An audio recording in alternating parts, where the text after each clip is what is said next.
नमस्कार, आपके साथ मैं हूं जयप्रकाश शर्मा और आपको बता दें कि मध्य प्रदेश के पूर्व मुख्यमंत्री और कांग्रेस के महासचिव दिग्विजय सिंह, जी हां, वो किसानों की लड़ाई लड़ रहे हैं और गुना में वो अनशन पर बैठ गए। 7 दिन का अनशन कर रहे हैं और उनका साफ तौर पर कहना, उनका आरोप है कि सरकार ने किसानों को उचित मुआवजा नहीं दिया है। जो ओला पीड़ित लोग हैं वो आज तक परेशान है, सरकारी दफ्तरों के चक्कर लगा रहे हैं और गुना में उनका 7 दिन का अनशन आज से शुरू हो गया। हमारे साथ खुद लाइव मौजूद हैं कांग्रेस के महासचिव दिग्विजय सिंह साहब। दिग्विजय सिंह साहब, आपका बहुत बहुत स्वागत है इंडिया न्यूज पर।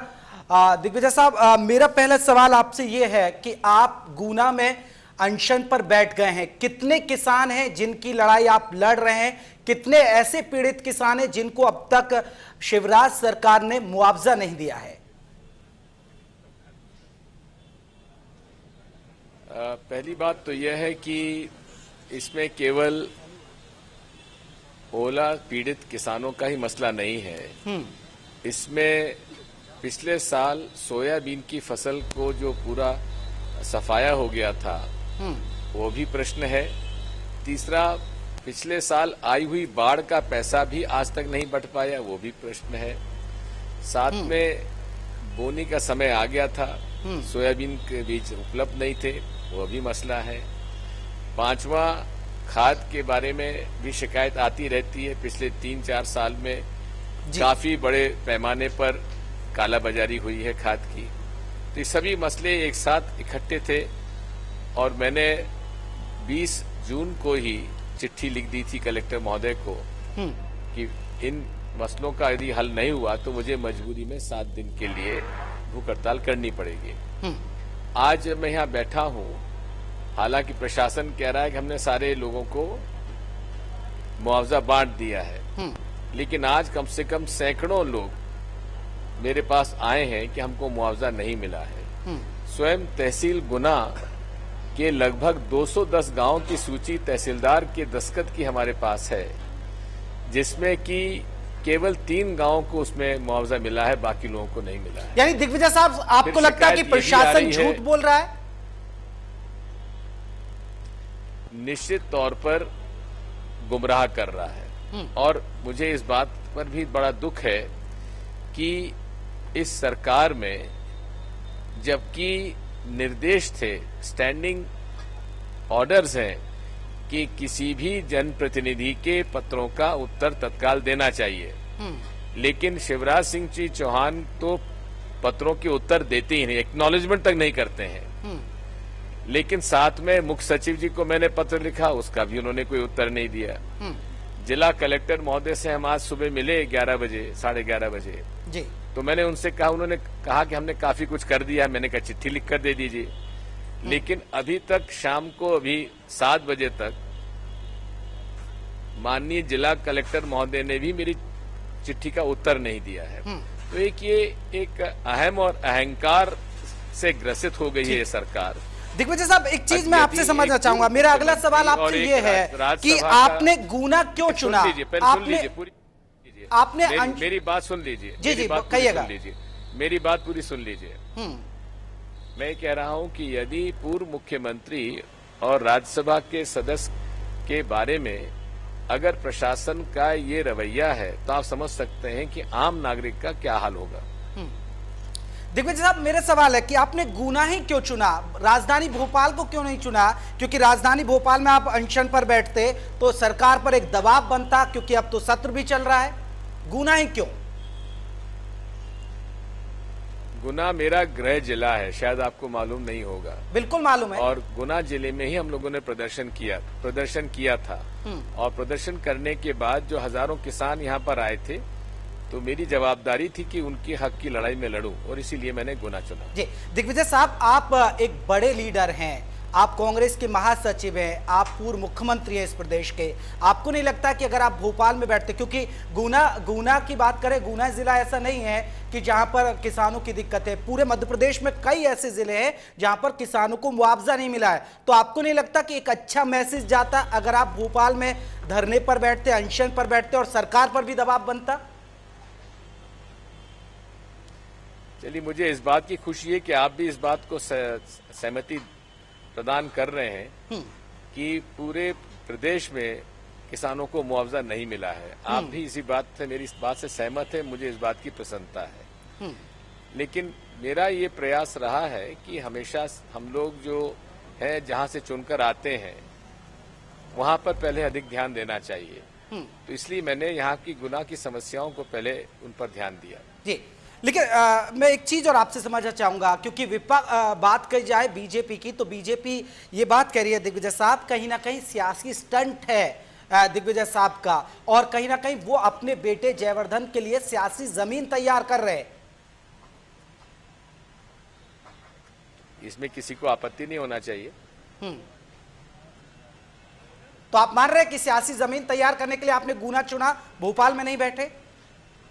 मैंने गुना इसलिए चुना है कि गुना के किसानों के दर्द मैंने देखा है, मैंने सुना है, और यही नहीं है, कई प्रकरण मेरे पास ऐसे आए हैं जो अनुसूचित जाति जनजाति के लोगों के पैसे भारतीय जनता पार्टी के नेताओं के खाते में जमा कर लिए गए हैं, और उसका मैंने पत्र कलेक्टर महोदय को अभी लिखा है, कल मैं उसको प्रेस को रिलीज करूंगा जी।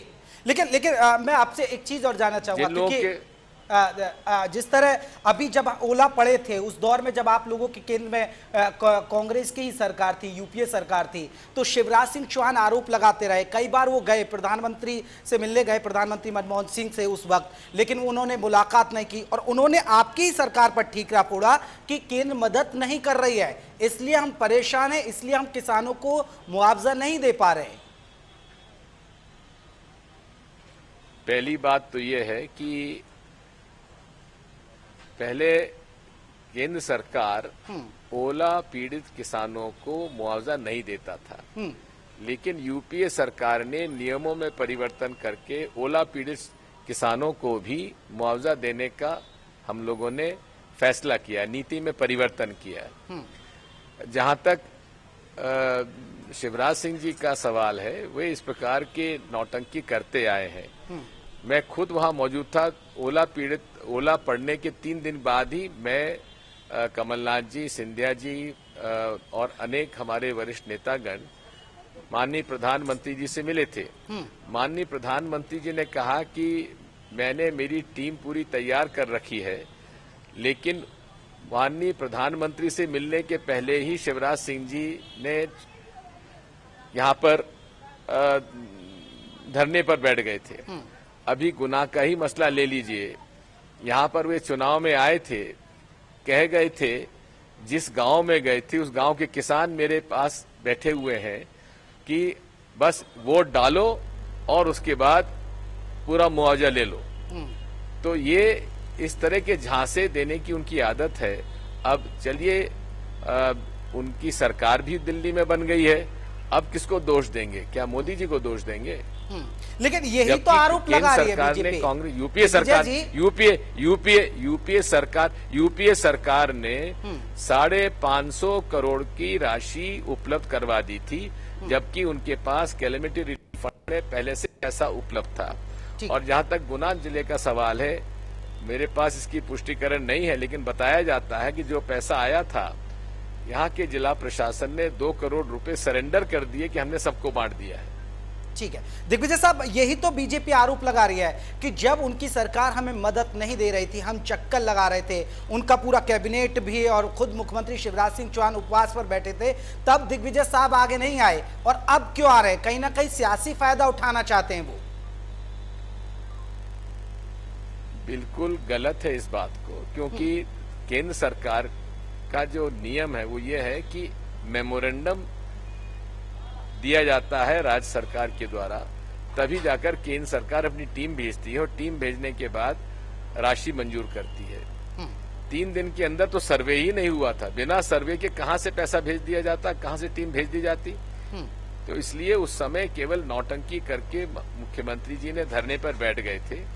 उसके बाद जब जैसे ही रिपोर्ट आई, मेमोरेंडम आया कि मध्य प्रदेश सरकार का, तो केंद्र सरकार की टीम गई और तत्काल 550 करोड़ रुपए एडवांस में दे दिए गए। अगर इनकी जरूरत और है तो उसकी मांग करें, केंद्र सरकार पे दबाव डालेंगे हम लोग। जी मैं दिग्विजय साहब आपसे जानना चाहूंगा, आप गुना में यहाँ पर अनशन पर बैठे हैं, क्या आपके अनशन में आपकी पार्टी के बड़े नेता नजर आएंगे, क्योंकि क्या ज्योतिरादित्य सिंधिया आपके साथ नजर आएंगे? ज्योतिरादित्य सिंधिया जी का निर्वाचन क्षेत्र भी यह है। ऐसा है, गुना जिले में 2 सीटें गुना पार्लियामेंट में है, 2 सीटें राजगढ़ पार्लियामेंट सीट में है। तो इसलिए हम दोनों का गृह जिला दोनों का गुना ही है, और उनके सारे जो लोग हैं, उनके जो कांग्रेस पार्टी के जिला कांग्रेस कमेटी की अध्यक्षता में ही सारा कार्यक्रम चलाया जा रहा है। जिला कांग्रेस कमेटी के तत्वाधान में ही सारा कार्यक्रम चलाया जा रहा है। जी, तो आगे बड़े नेता आएंगे, क्योंकि आप बड़े लीडर हैं, तो बड़े लीडर आपके समर्थन में नजर आएंगे? कमलनाथ या आपके प्रदेश अध्यक्ष या ज्योतिरादित्य सिंधिया इस अनशन में नजर आएंगे आपके साथ कहीं? उनका संदेश, उनका समर्थन है, और क्योंकि लोकसभा चली हुई है और लोकसभा में वे महत्वपूर्ण पदों पर हैं, इसलिए उनका आना की संभावना नहीं है। दिग्विजय जी, आप भी राज्यसभा मेंबर हैं? अब हम पूरे जी हाँ, मैं हूँ, लेकिन मैं केवल सदस्य हूँ, और इसलिए यहाँ पर वे आए तो अच्छा, ना आए तो अच्छा, क्योंकि हम लोग सब लोग मिलकर ही ये प्रयास कर रहे हैं। लेकिन अगर दिग्विजय साहब नहीं आए तो एक गलत मैसेज नहीं जाएगा? वही तो बार बार आती है कि कांग्रेस बटी रहती है मुद्दों पर। ये आपका गलत ख्याल ही है, बिल्कुल बटी हुई नहीं है। ठीक है दिग्विजय साहब, आपको नहीं लग रहा कि देर हो गई किसानों के मसले को उठाने में? हो सकता है कि लोकसभा चुनाव के दौरान अगर आप इस तरह का अनशन करते तो कांग्रेस को मध्य प्रदेश में कुछ बढ़त मिल जाती। हम लोगों के लिए, हम लोग कभी भी इसको चुनाव की रणनीति से नहीं जोड़ते। जनता की समस्या है, जब समस्या आती लड़ना चाहिए, और उस समय हम लोग विश्वास करते थे कि केंद्र सरकार का पैसा आ गया है। उस समय प्रक्रिया भी प्रारंभ हो गई थी, लेकिन पैसा जो लोकसभा के चुनाव के मतदान के बाद इन्होंने उसका डिटेल सर्वे किया और उसकी सूची उसके बाद में दी, इसलिए तभी जब मालूम पड़ा तभी तो विरोध करेंगे। ठीक है, जबकि पूरे गांव के गांव छोड़ दिए गए, तभी तो हम विरोध करेंगे। जी दिग्विजय जी, आपसे एक चीज और मैं यहाँ समझना चाहूंगा कि जो स्थिति बन रही है, जिस तरह आपने कहा कि किसानों को मुआवजा नहीं मिला है, लेकिन आज प्रशासनिक अधिकारी की हमने दलीलें भी सुनी, वो कह रहे हैं कि हमने मुआवजा दे दिया है। तो क्या कितने किसान आपके संपर्क में जिनको अभी तक वाकई में उनको पैसा नहीं मिला, मुआवजा नहीं मिल पाया है? आज पूरे जिले में ही नहीं, आसपास के पड़ोस के जिले में भी काफी बड़े पैमाने पे धरना हुआ है। हजारों किसान सड़कों पर आए, और अब यहाँ पर जब मैं बैठा हूँ तो मेरे पास सैकड़ों दरखास्तें पहुंच चुकी हैं कि हम जिनको मुआवजा नहीं मिला है उनको मैं पूरा इकट्ठा कर रहा हूँ, और हम लोग पार्टी में तय कर रहे हैं कि अगले 2-3 दिन में इसमें क्या और रास्ता निकाला जाए। जी, व्यापम फर्जीवाड़े पर आपसे जानना चाहूंगा, अभी आपकी जो पत्र याचिका थी वो खारिज कर दी है जबलपुर हाईकोर्ट में। व्यापम फर्जीवाड़े में जो आपके पत्र याचिका थी उसको खारिज कर दिया गया, आपके लिए एक झटका है? इसलिए आप ऐसा है, न ये झटका है न खारिज की गई है। आप थोड़ा सा इस बात को समझ लीजिए। पत्र याचिका जो होती है वो इंडिविजुअल के लिए होती है, और चूंकि मैं वहां पे उपस्थित नहीं था, मेरे वकील वहां पे उपस्थित थे, इसलिए उन्होंने ये कहा है कि इसको पत्र याचिका के रूप में नहीं ले सकते, क्योंकि जिसने पत्र लिखा वो उपस्थित नहीं है। तो इसलिए उन्होंने कहा है अगर आपको करना है तो वकील के माध्यम से, हमारे वकील वहां मौजूद थे, विधिवत याचिका प्रस्तुत करें। तो वो विधिवत याचिका तैयार की जा रही है और अगले 2-3 दिन में पेश कर दी जाएगी। इसलिए ये कहना बिल्कुल अनुचित है कि खारिज कर दी गई है। ठीक है, लेकिन परिवहन मंत्री, लेकिन दिग्विजय साहब, परिवहन मंत्री भूपेंद्र सिंह तो इस पर आपसे कह रहे हैं कि जनता से उन्हें माफी मांगनी चाहिए, अब चुटकी ले रहे हैं वो। ऐसा है, भूपेंद्र सिंह जी पहले बताएं कि ये कांस्टेबल की भर्ती ट्रांसपोर्ट की कभी हुई नहीं है। उन्होंने नियम बदल दिए।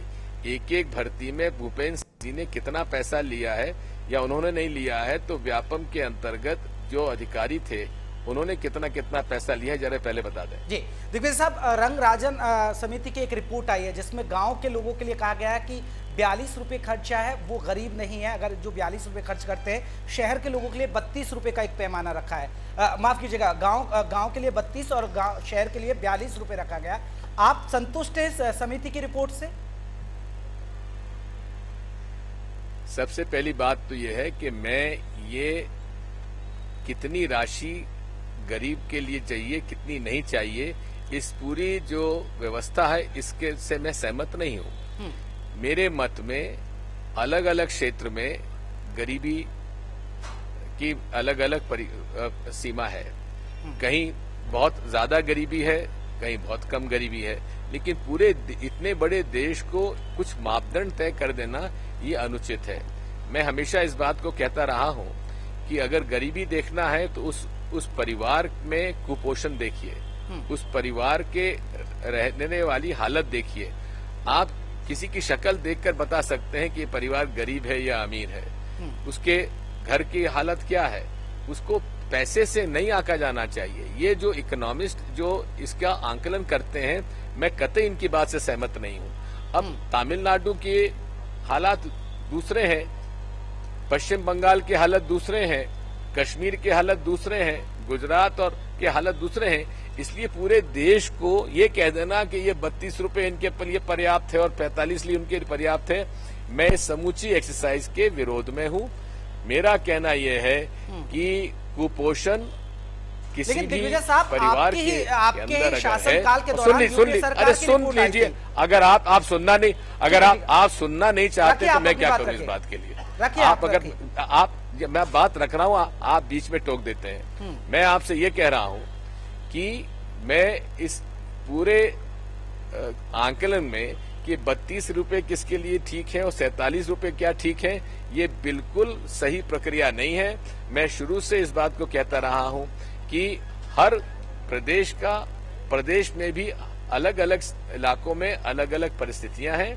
इसलिए अगर आपको देखना है तो उसकी माली हालत घर की देखिए। कच्चा घर है, कच्चा घर में रह रहा है, उसके घर में कोई आमदनी करने वाला व्यक्ति है कि नहीं है, वहां के उसमें और भी उसके परिवार में कुपोषण तो सभी को नहीं है, वहां पर उनकी जो महिलाएं हैं वो एनेमिक तो नहीं है, खून की कमी से ग्रसित तो नहीं है। इसलिए हेल्थ कार्ड बनना आवश्यक है और हेल्थ इंडिकेटर ही गरीबी का सूचक होता है। उसकी राशि का समिति जो आई थी उसका सूचक गवर्नमेंट के वक्त में, तो आप उससे भी सहमत नहीं होंगे उस वक्त में? मैं सारी इस व्यवस्था, चाहे तेंदुलकर कमेटी हो चाहे रंगराजन कमेटी हो, ये इसको इकोनॉमिस्ट जो थ्योरेटिकल इकोनॉमिस्ट के उससे बात से मैं सहमत नहीं हूं। मैं आपसे एक दो सवाल और लेना चाहूंगा दिग्विजय साहब, और फिर मैं अनशन से जुड़ा एक सवाल और पूछना चाहूंगा आपसे। थोड़ा सा वक्त और लूंगा आपका। दिग्विजय साहब, स्वामी स्वरूपानंद जो शंकराचार्य हैं, आप उन्हें बहुत मानते हैं, लेकिन वो चाहते हैं कि साईं की पूजा ना हो मंदिरों में। क्या दिग्विजय सिंह साहब समर्थन करते हैं उनका? मैं स्वामी स्वरूपानंद जी का सन 1982 से दीक्षित शिष्य हूँ। सनातन धर्म में कोई भी दीक्षित शिष्य अपने गुरु के वचनों का विरोध नहीं कर सकता और मैं उसका पालन करता हूँ। ठीक है, रेल बजट और आम बजट पर क्या उम्मीद है मोदी सरकार से, क्योंकि अब पहला बजट है मोदी सरकार का? उसके संकेत तो दे ही चुके हैं। जैसे आज कहा जेटली जी ने कि सुविधा के लिए पैसा तो जमा करना पड़ेगा, मोदी जी ने कहा कड़वा घूंट पीना पड़ेगा। तो अब ये सारी बातें तो कह ही चुके हैं, तो इसमें क्या उम्मीद की जाए? यही होगा कि किराया बढ़ा ही दिया उन्होंने, 14.5% किराया बढ़ा ही दिया है। और जो हम समझते हैं कि डीजल की कीमत भी बढ़ा दी है, गैस की कीमत भी बढ़ा दी है। तो इसलिए बकौल मोदी जी के अच्छे दिन केवल नरेंद्र मोदी और अमित शाह के लिए आए, बाकी के लिए तो नहीं आए हैं। ठीक है दिग्विजय साहब, आप अनशन पर बैठे हैं और लगातार अब आपकी मांग है जब तक किसानों को मुआवजा नहीं मिलेगा आप 7 दिन तक अनशन पर रहेंगे। अब इसके बाद अगर सरकार नहीं सुनती है, प्रशासन नहीं सुनता है, तो अगली रणनीति क्या रहेगी आपकी? जनता के बीच में, किसानों के बीच में रहकर लड़ाई लड़ते रहेंगे। ठीक है, यानी माना जाए कि दिग्विजय सिंह जो पहले सक्रिय राजनीति, खासकर मध्य प्रदेश की सक्रिय राजनीति से दूर हो गए, अब लौटकर आ गए हैं। मध्य प्रदेश मेरा गृह प्रदेश है, यहाँ के लोगों का प्यार मुझे मिला है। 2 बार मुझे मुख्यमंत्री उन्होंने चुना है, इसलिए उनसे तो अलग हो नहीं सकता। लेकिन इतना जरूर है कि मैं मध्य प्रदेश की राजनीति में 2003 से कोई हस्तक्षेप नहीं कर रहा हूं और उसमें किसी को इसमें गलतफहमी नहीं होना चाहिए। मैं किसी प्रकार से मध्य प्रदेश की राजनीति में नहीं लौटूंगा। ठीक है, मेरा आखिरी सवाल आपसे, क्योंकि मैं कांग्रेस की हालत को बड़ी बखूबी से जान रहा हूं। मध्य प्रदेश में दिग्विजय साहब, आपने 10 साल तक शासन किया, लेकिन आज कांग्रेस उस हाशिए पर खड़ी है कि विधानसभा में भी आप बुरी तरह लोग हारे, लोकसभा में भी आपने देखा कि आप कितनी बुरी तरह हार गए मध्य प्रदेश के अंदर। इसकी वजह आपको बड़ी वजह क्या लगती है, कि अंदरूनी कलह है या कोई और वजह है यहां पर? इसके बारे में अगर आप हमारे एंटनी कमेटी रिपोर्ट आने वाली है, उसका इंतजार करिए। चलिए, बहुत बहुत शुक्रिया दिग्विजय साहब आपका हमारे साथ जुड़ने के लिए। तो कांग्रेस के बहुत बहुत महासचिव धन्यवाद। दिग्विजय सिंह हमारे साथ जुड़े।